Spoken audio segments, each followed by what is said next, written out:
역대하 4장 1절, 2절, 6절입니다. 역대하 4장 1절, 2절, 6절. 우리 한 목소리로 합독하도록 하겠습니다. 읽겠습니다. 시작.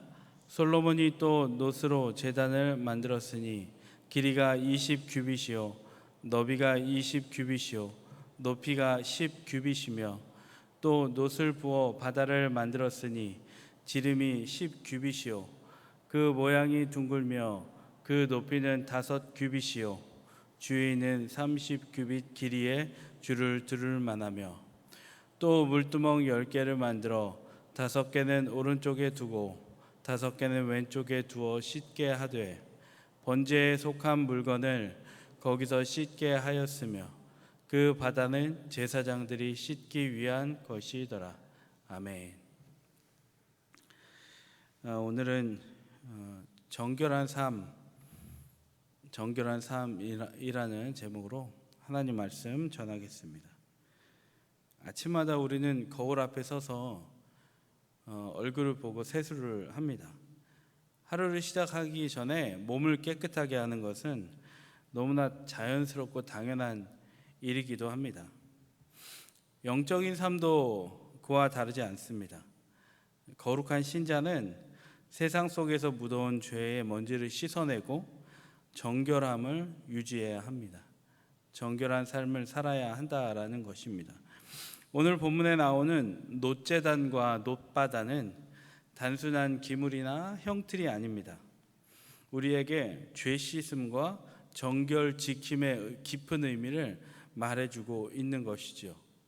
오늘 이 말씀을 통해서 두 가지를 볼 텐데요. 첫째는 놋제단 앞에서 나의 죄를 태워야 한다. 둘째는 놋바다에서 우리 자신을 씻고 정결하게 해야 한다는 것입니다. 오늘 말씀을 통해서 여러분 우리가 하나님 앞에 나아갈 때 또 하나님 앞에서 나아가기 위해 우리 삶에 무엇이 필요한지 그리고 매일의 삶에서 어떻게 정결함을 지켜나갈 것인지 그것을 살펴보도록 하겠습니다. 첫째로 죄를 태우라입니다.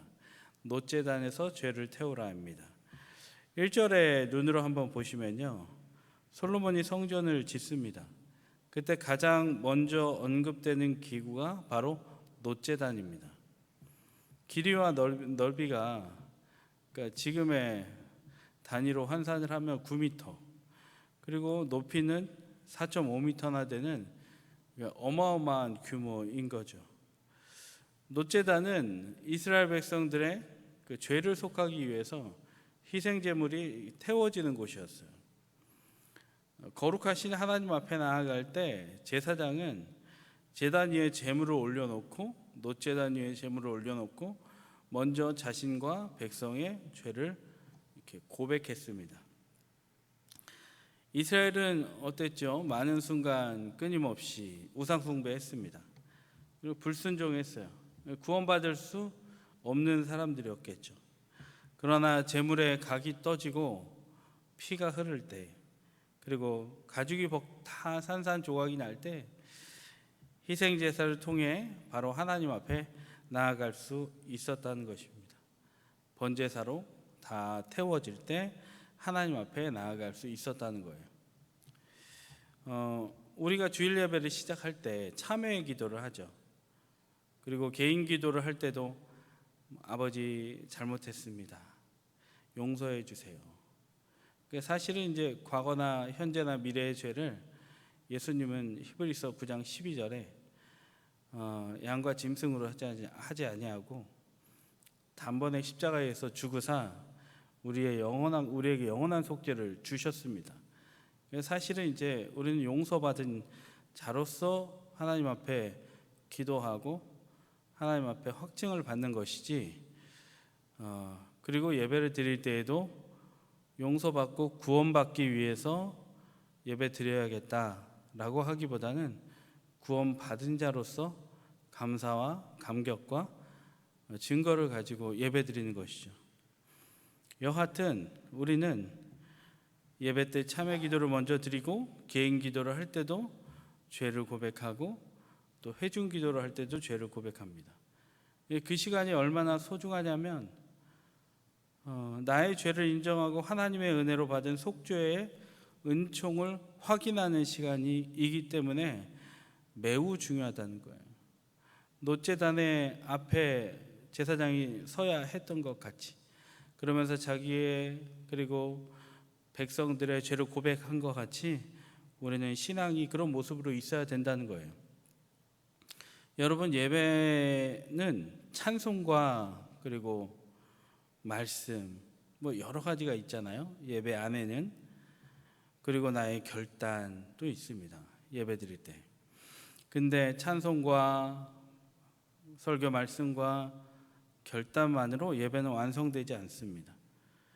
거룩한 신자의 삶도 열심 어린 충성, 그리고 헌신, 피땀 흘리는 노력, 그것으로 거룩한 신자의 삶이 완성되지 않습니다. 무엇을 먼저 해야 되냐? 먼저 노제단에 내가 선 듯이 내 죄를 고백하고 태워 올려드리는 기도와 성찰, 그리고 자신을 번제물처럼 여기고 드리는 삶의 태도로 살아갈 때 비로소 우리의 삶에 참된 예배가 완성되는 것이고 우리의 삶은 참됨을 향해 있는 줄로 믿습니다. 그러므로 여러분, 바울은 우리에게 뭐라고 얘기하죠? 로마서 12장 1절에 형제들아, 내가 하나님의 모든 자비하심으로 너희를 권하노니 너희 몸을 하나님이 기뻐하시는 거룩한 산 제물로 드려라. 이것이 너희가 드릴 영적 예배니라. 산 제물로 드리는 삶을 살아야 합니다. 산 제물로 드리는 예배를 드려야 합니다. 여러분, 우리가 이 말씀에서 스스로에게 묻기를 바라요. 뭐냐면, 나는 예배당에 올 때 스스로 제물이 되어 하나님 앞에 예배하는가? 그리고 죄로 얼룩진 마음을 그냥 품고 와서, 미움 가득 품고 와서 그냥 그 마음으로 있지 않는가? 때로는 억울한 마음, 화난 마음을 품고 그대로 있으면서 예배 시작부터 내어놓지 못하고 끝까지 그 마음을 가지고 예배하는 사람은 아닌가 생각해 보시기 바랍니다.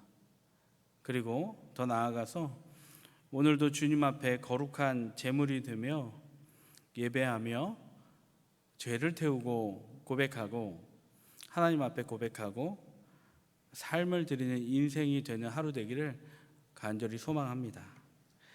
두 번째는 자신을 씻으라예요.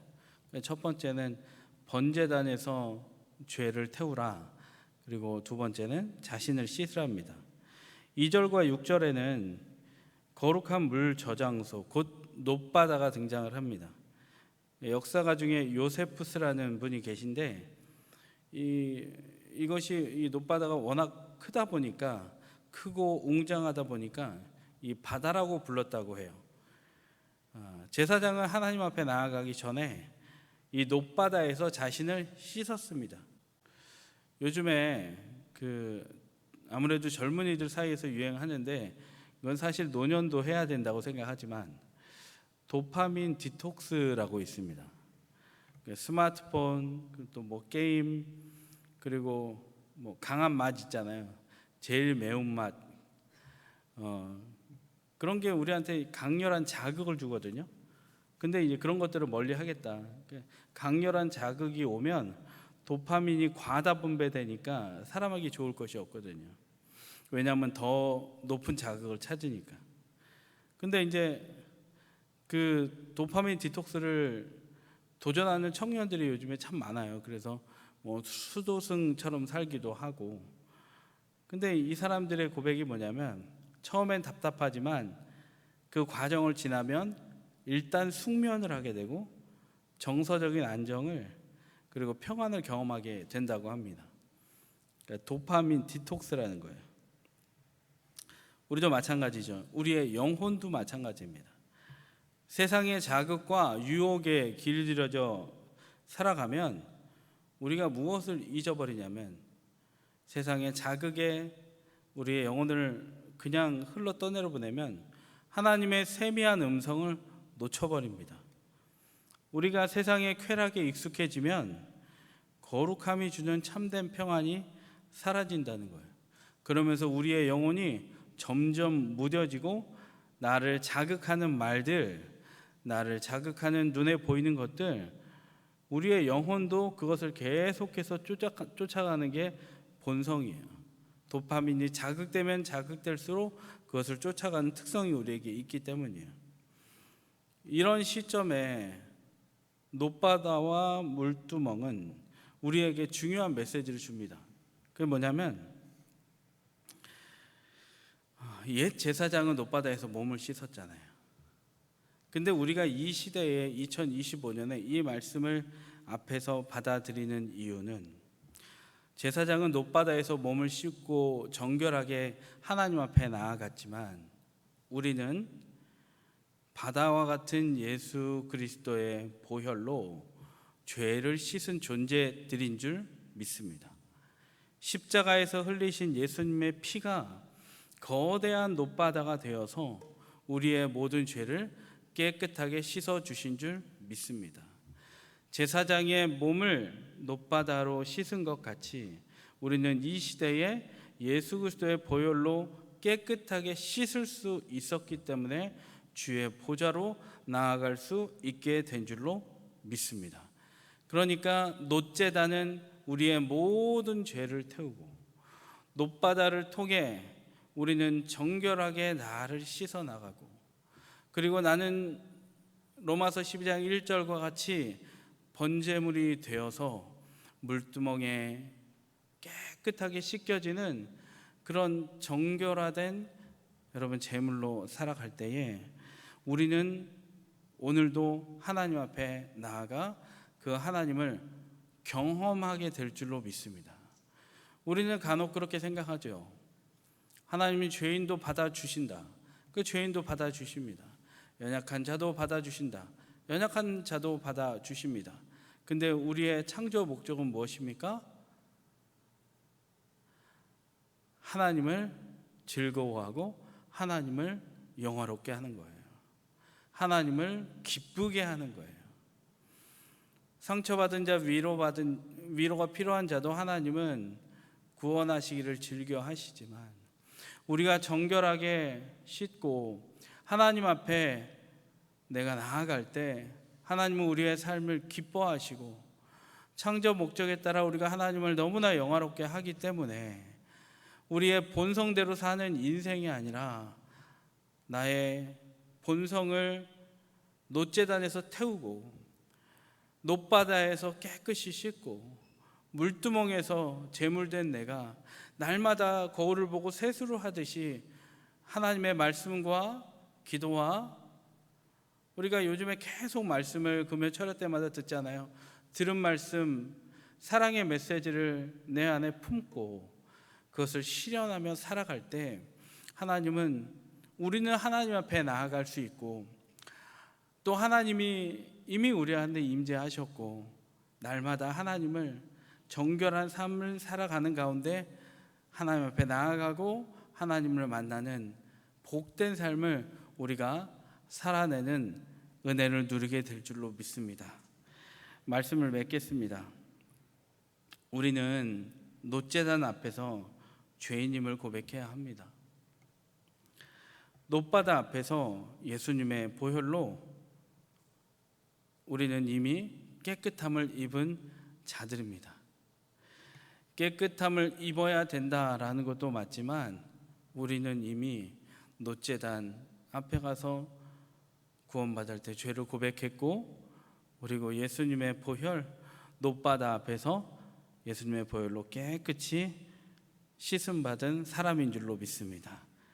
그런 사람답게 오늘도 물두멍에서 재물을 씻듯이 말씀으로 씻고 기도로 씻고 사랑으로 씻고 그렇게 살아내 하나님을 기쁘게 하는 삶을 살기를 간절히 소망합니다. 회개의 자리, 말씀의 자리, 성찰의 자리, 그리고 기도의 자리 사랑의 자리에서 날마다 정결한 삶을 하나님께 올려드리는 복된 우리 동성교회 성도님들 되기를 간절히 소망합니다. 기도하겠습니다. 하나님, 날마다 우리의 삶을 거룩한 산 제사로 드리게 하여 주옵소서. 도파민 디톡스를 해야 될 정도로 우리에게 너무나 자극적인 것들이 침투해 있습니다. 그러나 우리에게는 높바다가 있습니다. 예수님의 보혈로 오늘 씻어내게 도와주시옵소서. 아니, 이미 우리는 예수님 믿을 때 이미 그것과 상관없는 자가 된 줄로 믿사오니 나는 하나님의 백성임을 믿게 도와주시고 그 믿음 안에서 흘러나오는 능력과 힘으로 모든 죄악들을 태우고 또 모든 자극적인 것들을 멀리하고 하나님 물두멍 앞에서 정결함으로 나를 씻어내 하나님이 기뻐하시는 정결한 삶을 살아낼 수 있도록 인도하여 주시옵소서. 하나님 드린 예물 통해 홀로 영광 받아주시고 궁핍한 성도님들에게 찾아가 주셔서 위로와 소망과 회복을 허락하여 주시옵소서. 무엇보다 예물 드린 손길 위에 하나님 하나님 복 내려 주시고 날마다 예물 드릴 때 자원함과 기쁨이 가득하게 하여 주시옵소서. 예수님 이름으로 기도드립니다. 아멘.